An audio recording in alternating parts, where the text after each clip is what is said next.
કરમ બંધાય છે ત્યારે ખબર પડતી નથી કોઈને. રહસ્ય વિશ્વનું કહે છે બુજો હે માનવું જોઈને. કરમ બંધાય છે ત્યારે ખબર પડતી નથી કોઈને. ભીતરના ભાવ કોનો રસ છે જેવું દ્રવ્ય તેવો તાવ.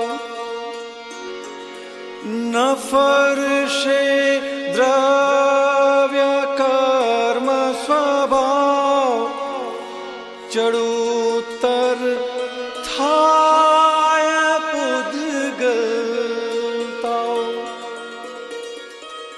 છે ચેતન ખુદ કલ્પેશ્વર જગત છે ચિંતવનાની અસર. મનોવચ કાય વિસ્વભાવ ચલાવે વિશ્વનું ચક્કર. કરમ બંધાય છે ત્યારે ખબર પડતી નથી કોઈને. જે ચીજો વાપર્યા પીછે સ્મૃતિમાં એને આવે લગા.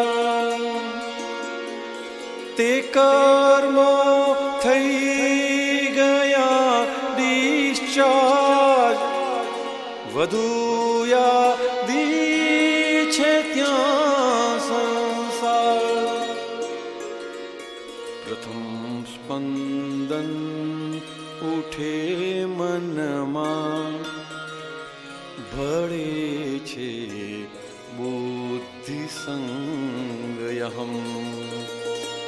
પ્રથમ સમરંભ શરૂ થતાં અહમ સહી થઈ જતાં સમારંભ.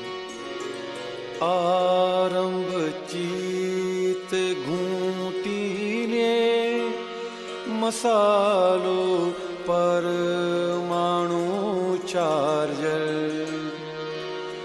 કલ્પતા વિશ્વભાવ રચના જગત રૂપ ભાવ કર્મ તૈયાર. કરમ બંધાય છે ત્યારે ખબર પડતી નથી કોઈને.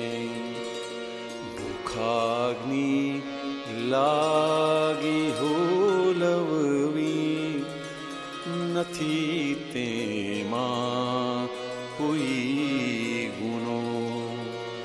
પરંતુ કોઈને દુઃખ દઈને છીનવ્યું ત્યાં બન્યો ગુનો. હિતાહિત સંગ માનવતા ત્રિકરણ વર્તો ઉપકારાય. મનુષ્યમાં દૈવી ગુણ પ્રગટો નમો ઓમકાર વિતરાગાય.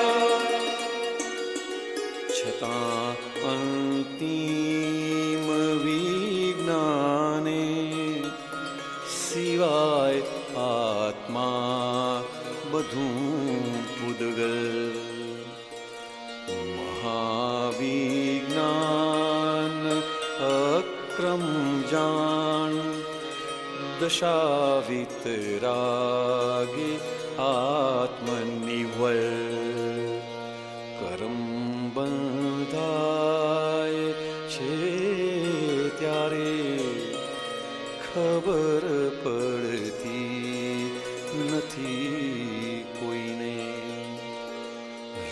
રહસ્ય વિશ્વનું કહે છે બુજો હે માનવો જોઈને કરમ બંધાય છે ત્યારે ખબર પડતી નથી કોઈને.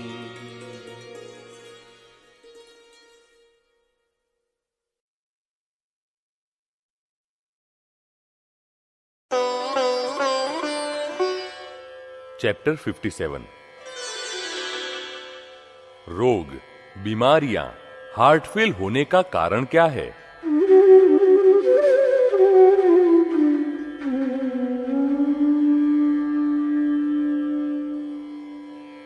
ज्ञानी पुरुष श्री दादा भगवान ने एक किस्सा सुनाया. एक बार एक बहुत बड़े मिल मालिक के घर पर मुझे खाना खाने का संयोग आया. 32 किस्म के भोजन परोसे गए और वे भी चांदी के बर्तनों में. थाली, कटोरी, चम्मच, ग्लास सब चांदी के. मैंने खाना शुरू ही किया था कि सेठानी जी कहने लगी, दादाजी, ये सेठ जी है ना, कभी भी शांत चित्त से खाना नहीं खाते. यह सुनकर सेठ जी के मन में आया कि आज तो सेठानी सबके सामने मुझे बेआबरू कर रही है. अतः वे आग बबूला हो उठे और बोले, उठ यहां से बेवकूफ कहीं की, चल भाग यहां से. तब हमने सेठ जी को रोकते हुए कहा, सेठ जी, आप तो अक्ल के भंडार है, इस तरह बोलना आपको शोभा नहीं देता. उसने तो आपके हित के लिए कहा है कि आप चैन से शांति से खाना खाइए. अभी आपका चित्त मील में जा पहुंचा हो और यहां पर यह धोकड़ा, यह देह खा रहा हो, तो पकोड़े ककड़ी के थे या मिर्च के, इतना भी ध्यान न रहे. तब सेठ जी मुझसे बोले, मेरे साथ रोज ऐसे ही होता है. रोज खाते समय चित्त मील में मीटिंग करने चला जाता है और मैं यहां खाता हूं. तब मैंने कहा, खाते समय चित्त को गैर हाजिर रखने से सभी नसें अकड़ जाती है, गंठ जाती है और हार्ट फेल हो जाता है. यदि ऐसी परिस्थिति खड़ी हुई तो उसके जिम्मेदार हम खुद ही होंगे. अतः चित्त की हाजिरी में ही खाना चाहिए. तब सेठ जी बोले, पर मेरा चित्त बेकाबू हो गया है. तब मैंने सेठ जी से कहा, यदि ऐसा है तो हम ठीक कर देते हैं. हर रोज कम से कम 10 मिनट तक आप दादा भगवान ना असीम जय जयकार हो जोर से बोलिए. उस समय चित्त स्थिर रहेगा. और फिर यदि ड्राइवर गाड़ी चलाता है तो उसके बदले आप सेल्फ ड्राइव करें, जिससे चित्त स्थिर रहेगा, क्योंकि सामने एक्सीडेंट का, मरने का भय रहता है. 1 आध घंटा स्वयं ड्राइविंग करे, अतः उस समय मन तरह तरह का सोचेगा और चित्त तरह तरह के फोटो दिखाएगा. फिर भी हम उसमें तन्मयाकार नहीं होंगे, क्योंकि सामने मौत का डर रहता है ना. और फिर खाना खाते समय मिल में चित्त जाए तो इससे मिल का एक भी काम ढंग से नहीं होगा और यहां हम बराबर खा भी नहीं सकेंगे. इस पकोड़े में क्या डाला है इतना भी मालूम न पड़े तो ऐसे में फिर रोग पैदा होते हैं. अतः खाते समय चित्त को हाजिर रखिए. कई बार तो घर में सब कहते हैं, चाचा जी आप सो जाइए आराम से. लेकिन सेठ जी तो मच्छरदानी वाले पलंग पर बैठे बैठे या करवटें बदलते बदलते मन में योजनाएं बनाते हैं, जबकि घर के अन्य भागीदार तो आराम से गहरी नींद सो गए हैं। खर्राटे भी सुनाई पड़ने लगे हैं। फिर भी सेठ जी के पलंग से च्यूं च्यूं आवाज आ रही है। जागते जागते सेठ जी तीसरी मील की योजना बना रहे हैं। अरे, 2 मीलें बहुत बढ़िया चल रही है तो भी संतोष नहीं है। इतनी हाय हाय भी किस काम की? इतना विवेक भी चूक जाते हैं कि मैं अकेला किस लिए जाग रहा हूं। हमें तो सब जागे तब जागना है और सब सो जाए तब सो जाना है। जीवन में कुछ नियम वियम तो होने चाहिए या नहीं? एक तो ब्लड प्रेशर के रोगी और फिर ऊपर से खाते समय मील में घूमने चले जाते हैं। हमसे तो ये गाय भैंसे सब सुखी है जो चित्त की हाजिरी में खाती पीती है। ये हिंदुस्तान की औरतें भी खाते समय कभी भी एब्सेंट माइंड नहीं होती। ये मजदूर भी आराम से खाते पीते हैं। ये अक्ल वाले सेठिए ही बहुत एब्सेंट, गैर हाजिर रहते हैं। खाने की थाली सामने आई, अतः खाना खाने का संयोग खड़ा हुआ। अब थाली खुद भी क्या कहती है कि आप शांति से खाइए। तब सेठ लोग क्या करते हैं? खाते समय ही गैर हाजिर रहते हैं। ऐसा करने से कोई ज्यादा कमाई कर पाया है? आपको क्या लगता है सेठ साहब, खाते समय गैर हाजिर रहने का कारण क्या है फिर? ऐसी तो कौन सी दुनिया तबाह हो जाने वाली है? अरे, यह दीवार भी गिरने वाली नहीं है। ये सूर्य नारायण कभी गिर जाते हैं? कुछ भी गिरने वाला नहीं है। अतः चित्त हाजिर रखकर निश्चिंता से खाइए ना। चित्त की गैर हाजिरी में खाना खाने से तो हार्ट पर जबरदस्त इफेक्ट आता है और हार्ट अटैक भी आता है। अतः जिन्हें अटैक जल्दी लाना हो वे चित्त की गैर हाजिरी में भले ही खाए, उसमें किसी को क्या ऐतराज हो सकता है। और फिर आपको ऐसे कैसे दुख आ पड़े हैं कि खाते समय चित्त की हाजिरी नहीं रखते? बहुत ही जल्दी हो तो दोनों हाथों से खाना खा लीजिए।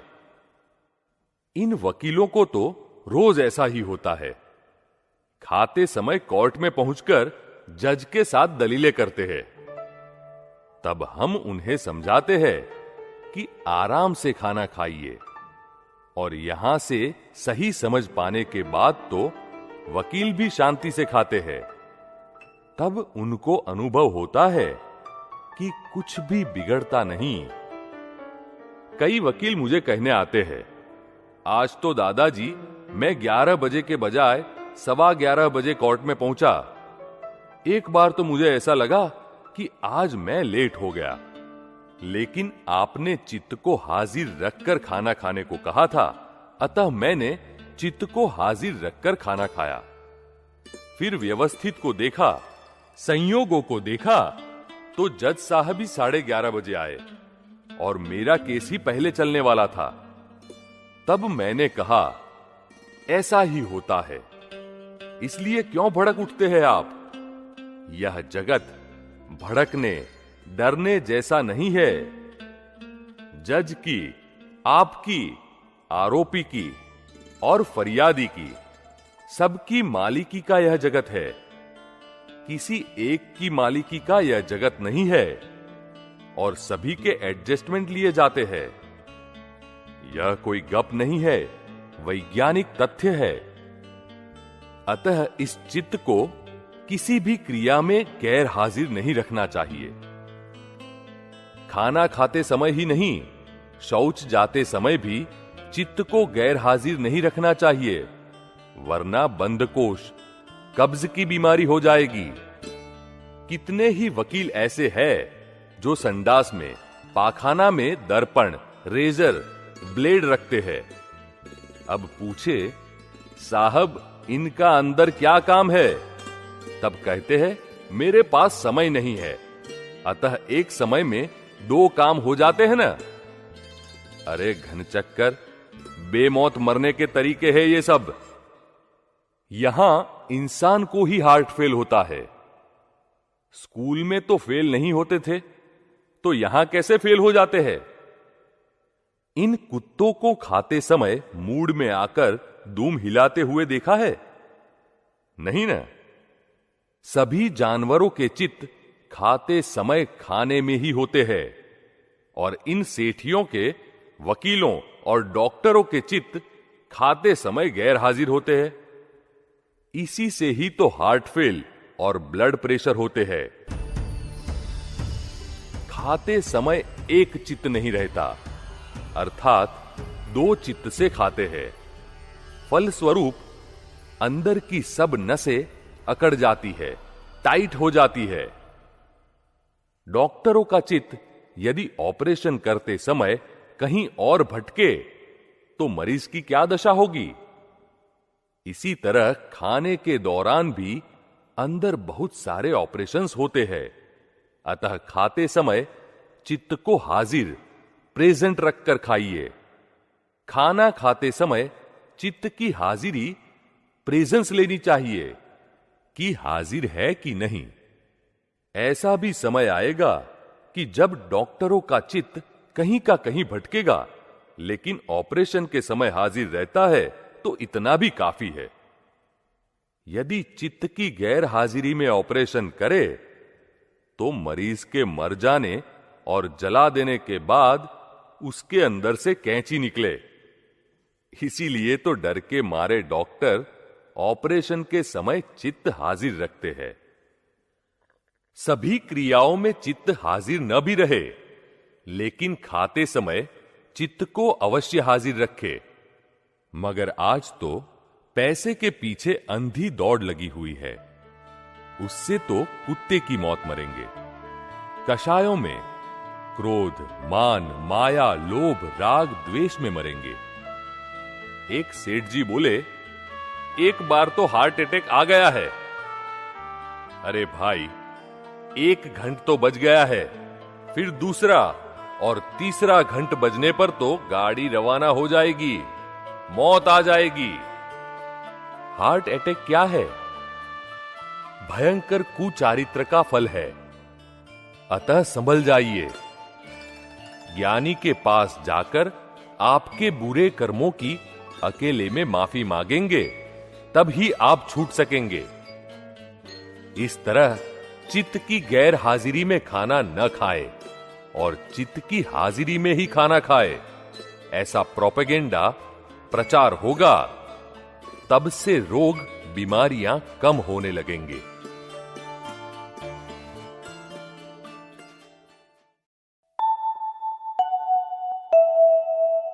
हाइलाइट्स। खाते समय चित्त को गैर हाजिर रखने से सभी नसें अकड़ जाती है, गंठ जाती है और हार्ट फेल हो जाता है। यदि ऐसी परिस्थिति खड़ी हुई तो उसके जिम्मेदार हम खुद ही होंगे। अतः चित्त की हाजिरी में ही खाना चाहिए। यह जगत भड़कने, डरने जैसा नहीं है। जज की, आपकी, आरोपी की और फरियादी की, सबकी मालिकी का यह जगत है। किसी एक की मालिकी का यह जगत नहीं है और सभी के एडजस्टमेंट लिए जाते हैं। यह कोई गप नहीं है, वैज्ञानिक तथ्य है। चित्त को किसी भी क्रिया में गैर हाजिर नहीं रखना चाहिए। खाना खाते समय ही नहीं, शौच जाते समय भी चित्त को गैर हाजिर नहीं रखना चाहिए, वरना बंधकोष, कब्ज की बीमारी हो जाएगी। यहां इंसान को ही हार्ट फेल होता है। स्कूल में तो फेल नहीं होते थे, तो यहां कैसे फेल हो जाते हैं? चित्त की गैर हाजिरी में खाना न खाए और चित्त की हाजिरी में ही खाना खाए, ऐसा प्रोपेगेंडा प्रचार होगा, तब से रोग, बीमारियां कम होने लगेंगे।